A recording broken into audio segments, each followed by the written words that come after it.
From the University of Nebraska at Omaha, this is NCITE Insights. I'm your host, Erin Grace.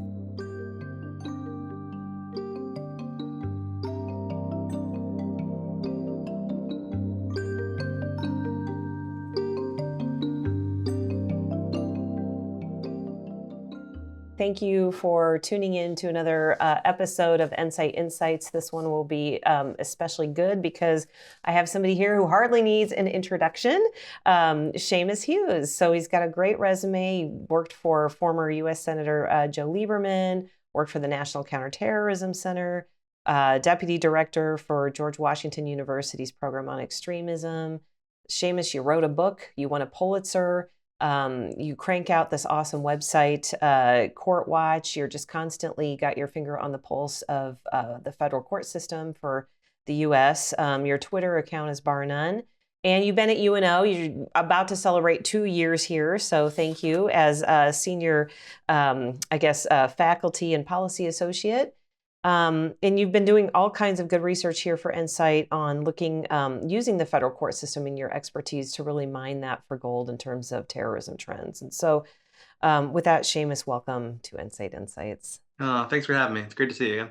Yeah, great to see you. So in the news today, this week is this group 764. I guess it's been described as a violent online network or nihilistic violent extremism.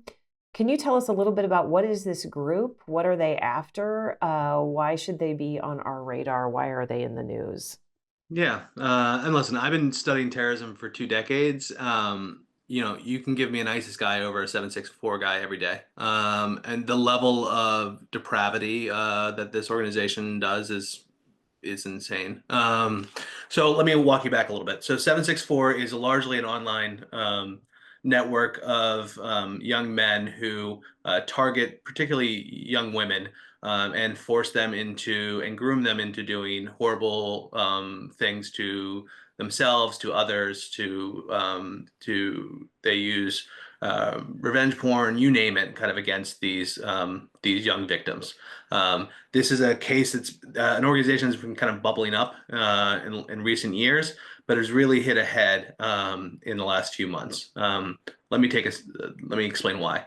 So the Department of Justice has always been relatively interested in this, but in terms of looking at kind of child exploitation, what we've seen since January 20th is a real ramp up of investigations. So the Department of Justice now has a team of prosecutors who are working this full time, and we've seen the fruits of that work, meaning that the FBI director yesterday mentioned that there was 250 active investigations in all 50 states. We've had I think we're at almost 24 arrests of 764 members in the last year or so, including 5 or 6 in this month alone. That also includes 2 of the leaders of the group who were in kind of a separate channel, encouraging and organizing the rest of their followers for this. So this is a group that we're seeing the U.S. government pushing forward and sounding the alarm. So they've done a lot of media interviews this week, a lot of infographics and information to parents to alert them to the concerns of a group like this. And they've created a new categorization within the FBI on this issue. So nihilistic violent extremism, or NVE, as if we need another acronym in federal government, but it's a useful one, meaning that this is an ideological group that believes in kind of the meaningless of life and wants to cause as much chaos and sow as much dissent as possible in order to advance their goals. And they do that through harming children. And the 764, it refers to a zip code, doesn't it? Yep. From, I think the founder was from somewhere southwest of Fort Worth, a town called Stevensville. So yeah. 764 is the zip code there. Okay, and so we're seeing all this federal activity and already over 24 arrests. Are you noticing any trends, or have you looked into yet the ages of these arrests? Do they tend to be young? Yeah, they tend to be very young. So most of the individuals are being arrested when they're 18 or 19. So they've been involved in the group when they were minors. And committing horrible, atrocious things as 16-year-olds, and then get arrested when they're 19. The leadership that got arrested this week were 26 or 27, so older than their followers, but not much on these type of things. It's interesting when you look at, say, ISIS cases in America or things like that. My colleague Mackenzie Harms looked at leadership of ISIS and Al Qaeda. The average age of a homegrown violent extremist ISIS leader, for lack of a better word, was 41. For 764, they trend much younger on this. This is a organization that is entirely kind of keyed in and terminally online Mm-hmm. into the worst sides of the internet.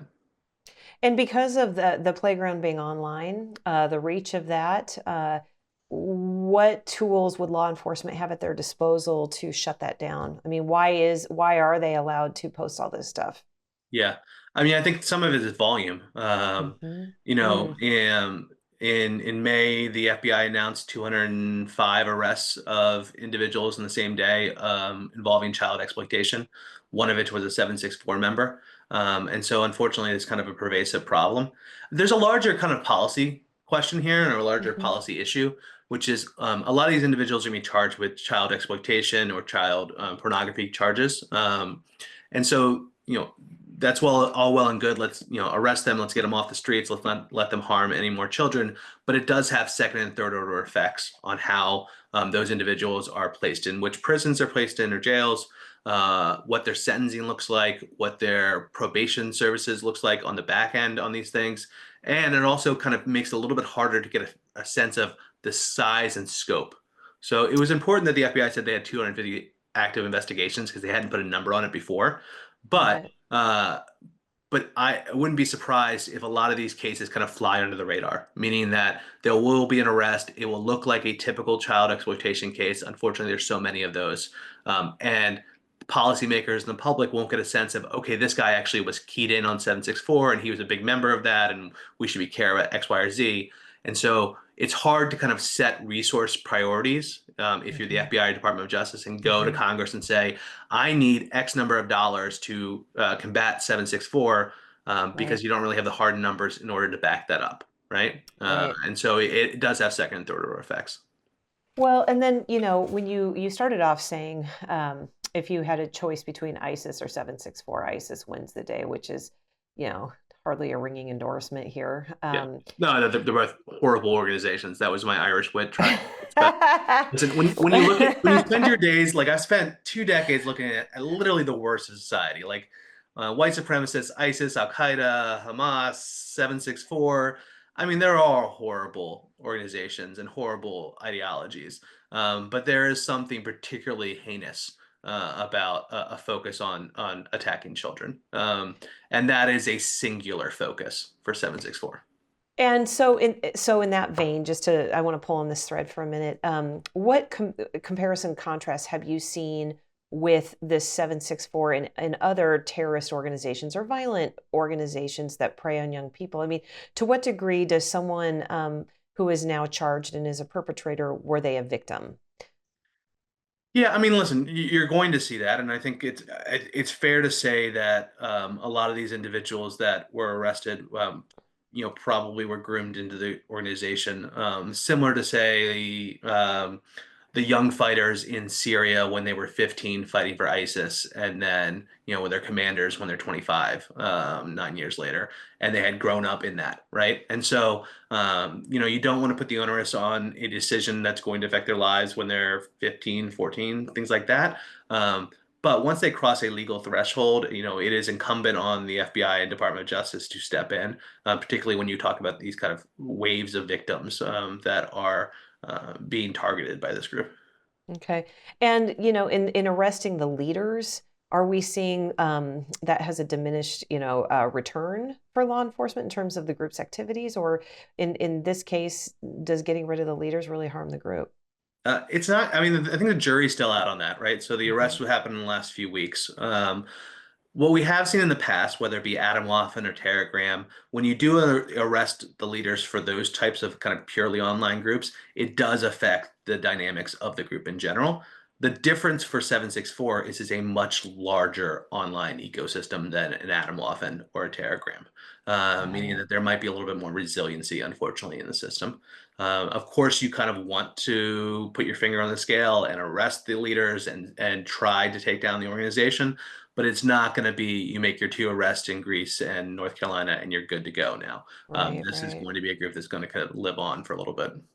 And forgive me for sticking with 764 one more minute, but I guess I can, not that I can understand ISIS, Seamus, but I can understand a group that forms around a political or a religious philosophy and acts violently in the name of that. I can kind of understand that. What I don't understand is nihilism. What I guess I don't understand is that there's no real end or aim for this Yeah. group other than to sow discord and cause harm. And then I mean, why do, I guess I don't understand what they get out of it. Societal collapse. I don't get it.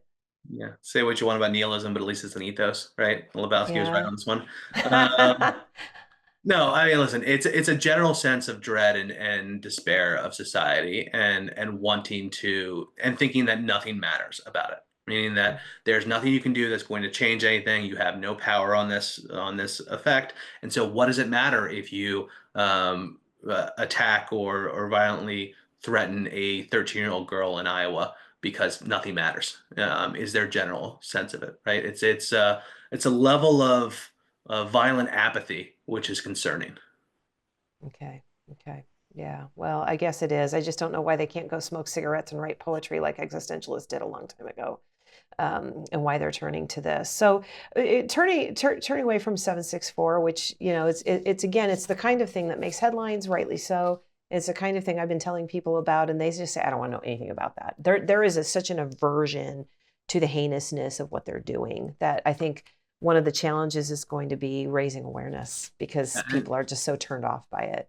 I mean, and also one of the challenges too is not only researchers, right? Because we have to read kind of the garbage that these guys put out and the chats and all the things and the criminal complaints, but also the investigators, right? Yeah. If you and I've talked to a lot of the child exploitation investigators in the last few years, and those guys burn out, meaning that Oh, after no 2 or 3 kidding. years of working that case, they find that they can't go to their kid's baseball game without eyeing up the crowd and being worried about this guy right next to him.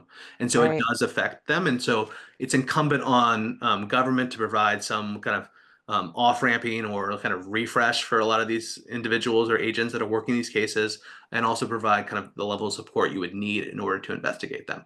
And nobody wants to get off the case, right? They know that I wake up every day and I can stop a 13-year-old from being violently attacked by an organization, but it Mhm. does wear on you.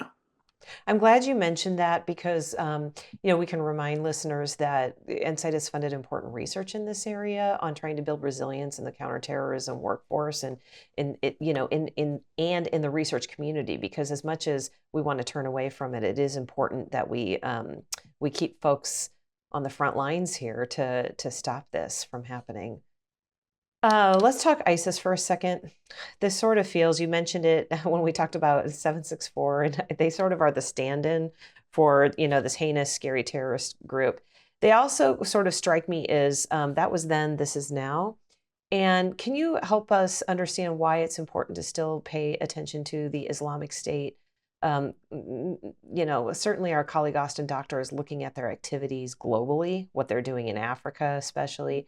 But tell us why in the United States we ought to care about a group that may have seemed settled, except Yeah. for maybe you start with New Year's Day, you Yeah. know? No, I mean, I think you're right. So I think there was a understandable focus in 2015-16 on ISIS because they controlled territory the size of the United Kingdom, right? And they Hmm. had tens of thousands of foreign fighters traveling there. When that organization lost their territory, they became more of an insurgency and less of a governance body. Um, they didn't get in the news as much as they did in the Yeah. past. But in the US context, so we had that spike in 2015-16 timeframe of hundreds of Americans attempting Mhm. to travel. In the last year or so, it's been relatively a steady state, Mm. meaning that a dozen or 2 dozen federal arrests, a number of state charges, particularly as these guys get younger and younger, and there's not a federal charge to hit against a 17-year-old kid. And so what we have seen is a kind of ever present in the background of it.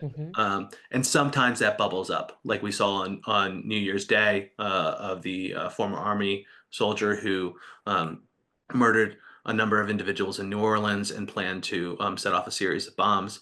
We've also seen arrests throughout the country. Think of like a guy in Texas who got arrested for helping ISIS with their propaganda and their English language propaganda, to a Afghan refugee who worked with his younger son to plan a plot and attack on election day in Oklahoma. And so it is always there, Yeah. unfortunately so, right? And a lot of these guys feel like they missed their window, meaning that they had a chance to go join the so-called caliphate. They could build a society that they believed in, however wrong that society would be. And now they missed that window. What do now? They focus inward on plots and attacks. And Mm. so we may see an uptick on that. The other thing is we're seeing is a randomness of it all, meaning Hmm. that there's not a Syria or Iraq as a bug light that's going to pull all these guys into one location. What you're seeing is the Americans that are drawn to ISIS are going to Somalia, to Afghanistan, to Mali, to different places, but no single location. There's not that Hmm. one spot that everyone goes to. And so it becomes harder for law enforcement in a lot of different ways, right? First Right. is if you have a plot, you've got to build an undercover agent or an informant, and you've got to insert them in there because they haven't made an overt act until they actually plan the attack or commit the attack, right? Whereas if they were trying to go to Syria, join ISIS, the buying the ticket to O'Hare Airport to go to Syria would be the overt act, and that's a open and shut case for material support terrorism. So it's a labor intensive process now in a way it hadn't been, say, 5 years ago on these things. It's also a lot more complicated because you have the 764s of the world. You've got the ISIS guys, you've got Hamas, you've got Al Qaeda. It is not a singular threat environment anymore. It's a multifaceted threat environment. It's complex, it's convoluted in nature, and so it becomes a little bit harder to rack and stack your priorities in these things. Whereas let's think about 10 years ago when people were buying plane tickets to go fight for the caliphate and serve the cause, and now it's more spread out, I guess, as you would say, and also more threaded through other ideologies, right? ISIS seems like the grab bag of the worst thing you could pick from your closet. Neo-Nazism, sometimes you see them together Yeah. in terms of a motivation, right? So I guess what I'm sort of wondering here is what is I guess, what is the reason that someone would go help ISIS now in 2025? Yeah, I mean, you have to realize that there's still the apparatus there to try to recruit them. So, while it might Mm, not make the front page of the New York Times, propaganda by ISIS is coming out daily in multiple mhm, different languages on mainstream sites and also the corners of the internet. And so that mood music is still there. It's still playing, and so some mhm, subsection of Americans will be drawn to that. There is a good subsection of folks that just want to watch the world burn, and ISIS provides them the avenue to do so. And so we may see kind of a continuation of this, at least in the near term. It kind of reminds me, looking back on like the last 20 years, is we have kind of upticks and then normalization. And we're kind of mhm, at a normalization time, meaning that the uptick would be 2012 when a bunch of folks decided to go join Al Shabaab in Somalia, right? And then it camps down when Al Shabaab stops a little bit of the foreign fighting and Department of Justice leans on their prosecutions. And then that normalization to like a dozen to 2 dozen cases a year. And then an uptick again with ISIS and the hundreds of Americans who tried to join that organization. And now we're back down to kind of the dozen to 2 dozen cases, right? I see, I see. The other issue to be this is those past events actually do influence the future, meaning that if you look at individuals, particularly in Europe, who traveled to join the Islamic State in Syria and Iraq, a lot of those individuals were encouraged by past foreign travelers. So individuals who were in, say, the Bosnian War or things like Mhm, that. So mhm. those kind of place people take rock star status in the group, and they're able to recruit the next wave of folks. So once this kind of one location gets solidified again, once this becomes the it place to go, we may see another spike. Got it, because it's a galvanizing force. It's a concrete thing, Mhm. and it gives people direction. I understand how that works. What about looking at prosecutions more broadly? You touched upon this earlier with 764, but thinking of minors versus adults here Mhm. Yeah, in I mean activity. that is, I think, the most difficult thing that the Department of Justice is grappling with right now. Hmm. Um, you know, the materials for terrorism clause is very elastic. That's Hmm. not putting a judgment on it. It's an elastic charge, meaning that Right. it allows for a level of flexibility that most Western countries don't have. Hmm. And so that opens up your ability to charge an individual past the age of 18 for a number of different charges, whether it be sending money or sending yourself or sending tweets, you name it. But when these guys are under the age of 18, it largely falls on the local district attorney or state's prosecutor to work the cases. And we've seen that play out. So in Philadelphia, when a teenager was allegedly planning to attack a gay pride parade in Philadelphia Hmm. using a series of drones. In Arizona, that same case, another case happened like that. Those were brought at the local level because there's Hmm. not federal tools in order to do that. Hmm. And you may not have studied this yet. Maybe we should study this, but is there evidence to indicate that if these interdictions occur, say, at the local level when they are still minors, that they can be rehabilitated? Or is there a sense that they're on the path? Yeah, I don't think anyone's thought about that second and third order effect, Yeah, right? yeah. It's one thing to arrest a 15-year-old kid for trying to kill the Pope, which is a perfect example from the ISIS days. Um, but that individual is now 10 years removed and is back in society, and we haven't really figured out how to kind of what we want from that individual other to be a functioning member of society. Have we provided them the tools in order to do so, right? Or at Hmm. least have a Yeah, chance to do so right. on those things. Right now we're in a kind of a hard law enforcement approach, meaning that prevention or countering by extremism or whatever you want to name it right now is not the focus when it comes to threat mitigation. Got it. Let's turn our attention to Teslas, Seamus. Mhm. My brother drives one, and nothing's happened to it so far. But we started off earlier this year with a declaration of vandalism at Tesla dealerships because this was happening in reaction to Tesla owner and founder Elon Musk's activity with the government. Tell us a little bit about Tesla vandalism and terrorism.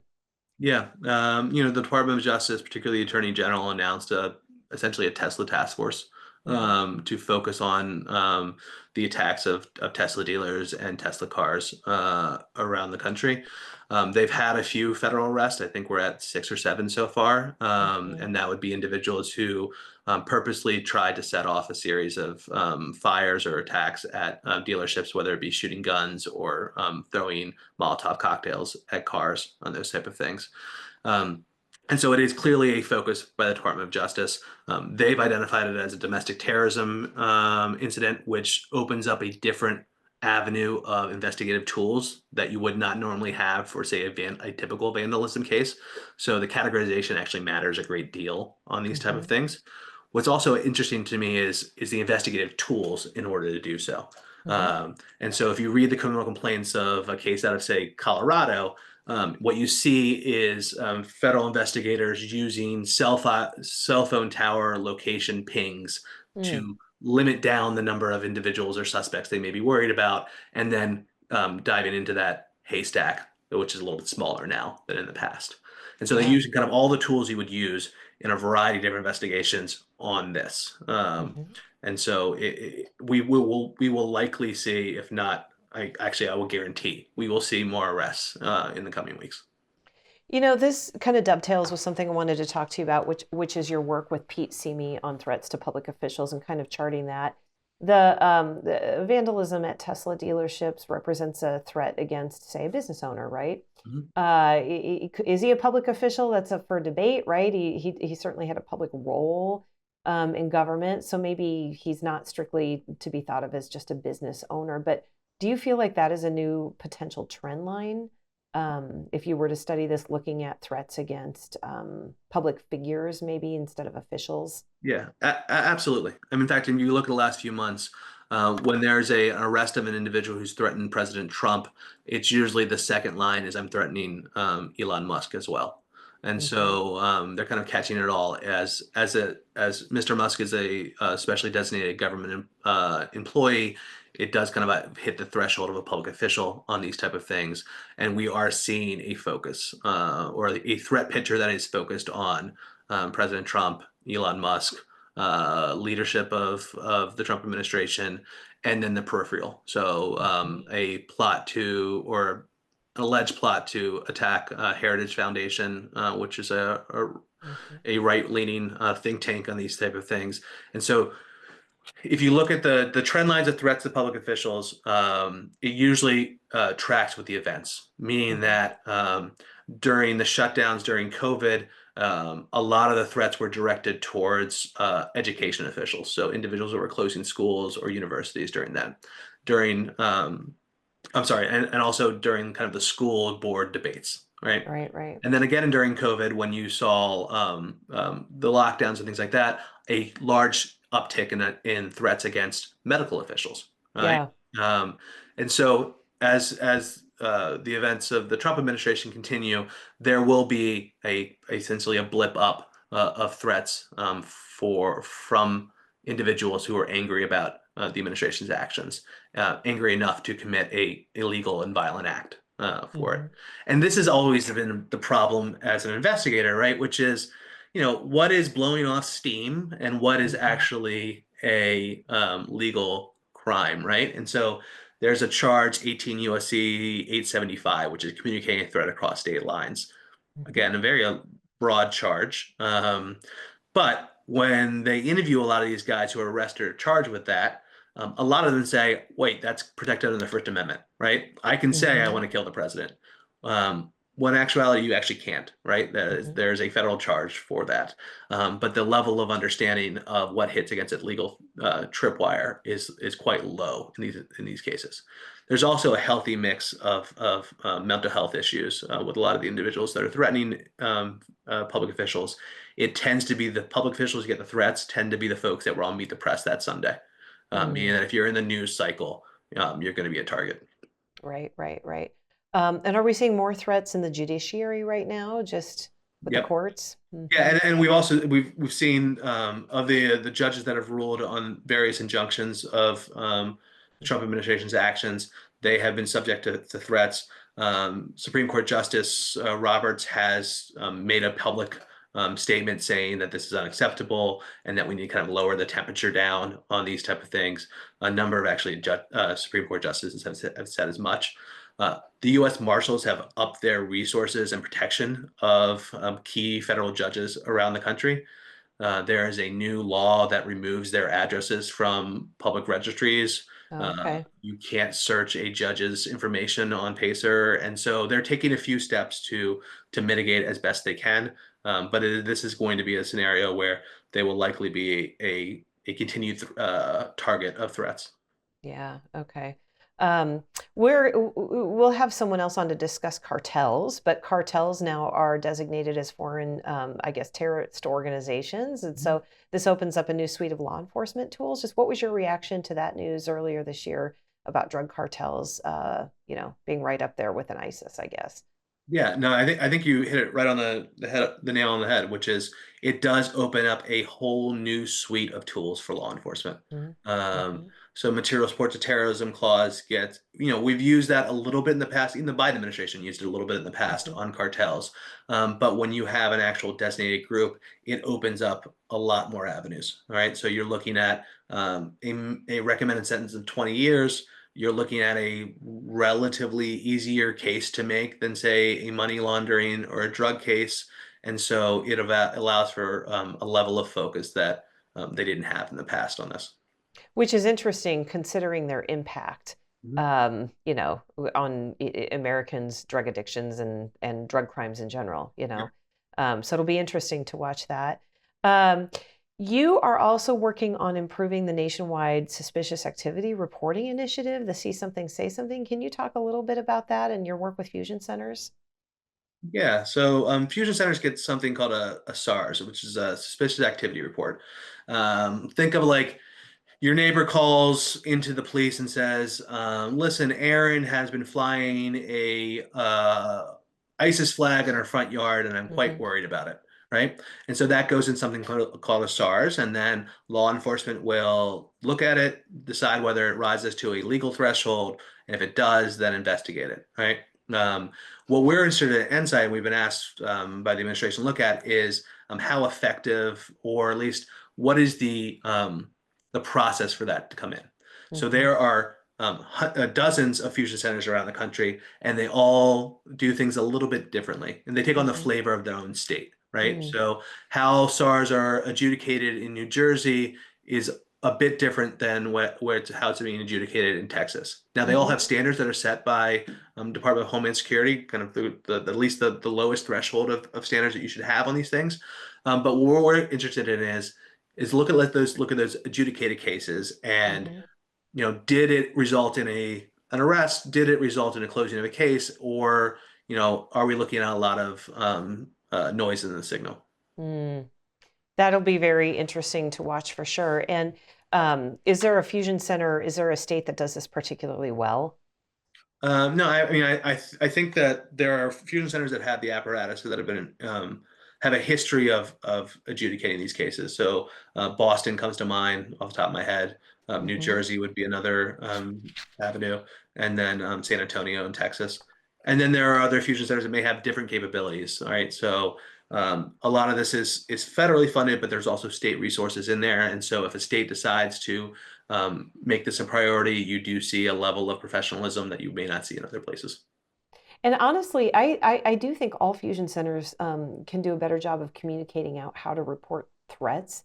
I was surprised after a 20 plus year career as a newspaper reporter that our state patrol here in Nebraska had a very easy way to collect them online, and it would be simple and not very intrusive to fill out a little form if you wanted to report suspicious activity. And I thought, how did I not know this was here? Maybe that says more about me than them. But Yeah, but at the same time, I just think they can do a better job in general of communicating out. This is kind of how you do it.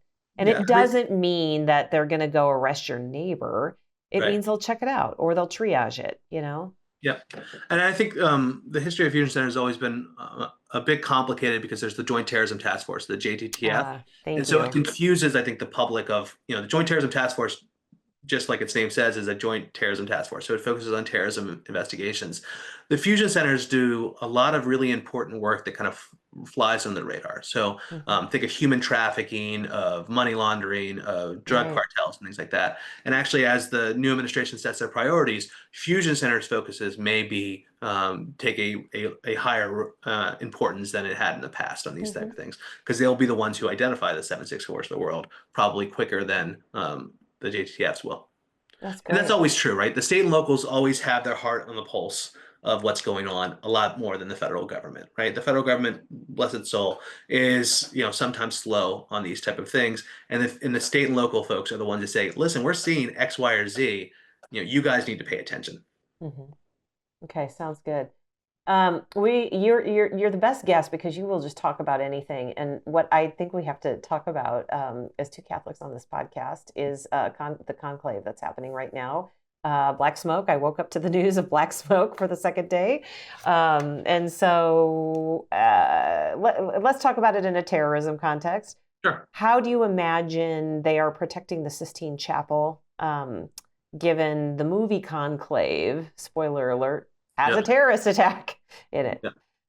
I mean, wearing the rosary bead too. That's always a good touch, inadvertent, but always there. Two Catholics would be a great name for a podcast, by the way. We should. God, nobody would watch it, would No, they? definitely not a state college. No. Um, no, I mean, listen, the Pope is actually, understandably, as a public official, is always going to be a threat vector for a lot of these folks, whether it be conspiracy theories of, how the Vatican works things, or other things like that. We've seen in the past ISIS actually target the Pope and focus on that, and Mhm. so there will be obviously a heightened security on these type of things. And NCITE's actually done some really interesting work looking at high profile events and how we triage and look at Mhm. those dynamics too. So I will be watching the smoke at the same time as you, and then figuring out how to pronounce the guy's name, whoever wins, and then go from there. The guy that would get my vote if I were in a conclave, which isn't ever going to happen for lots of reasons, is from Omaha, Blaise Supich. He's Cardinal of Chicago. Yeah. And I would just love to see that Omaha impact spread worldwide, Seamus. Yeah, But it's the birthplace of the Reuben, and it might well be the birthplace of the new Pope. and their news about Warren Buffett. I mean, Yeah. talk about a major international event. We had a Berkshire conclave that happened here in Omaha last weekend. When the god of capitalism basically decided he's going to step aside and hand over the reins. And so we'll see what happens. Omaha there. is where it happens, whether it be terrorism research, or Pope, or the Buffett. It is a happening spot, and I think everyone should come visit NCITE and check us out and do all the research and hang out with us, and we can solve all the world's problems very quickly. We are the part of a lot of different points in American society. I like how Gina always likes to call it, Gina Ligon, our director, the center of everywhere. Yep. And with that, this episode was paid for by the Greater Omaha Chamber of Commerce, the Nebraska Tourism Board. Oh, Seamus, it's so great to just see you and have you weigh in. I could listen to you talk all day about stuff. When are you coming to Omaha next? Speaking of... very soon. Very soon. There's a lot of happenings. What I really enjoy about being here is being able to represent NCITE's interests in a lot of the meetings that are happening in policy circles and the FBI and Department of Homeland Security, and taking the research that a lot of our great colleagues are doing in those type of things and translating that there. So I'm always love to come to Omaha, if not only for the Reubens. Well, I'm glad there's another reason for you to come, Seamus. But for those who are still hanging with the Two Catholics podcast, please follow Court Watch, follow Seamus on Twitter, follow his research on our website, and reach out to me if you have any questions at ncite@unomaha.edu. And with that, Seamus, maybe we'll let everybody get back to what they were doing and looking at black smoke. Let's do it. Yeah. All right. Sounds good. Take care. Bye.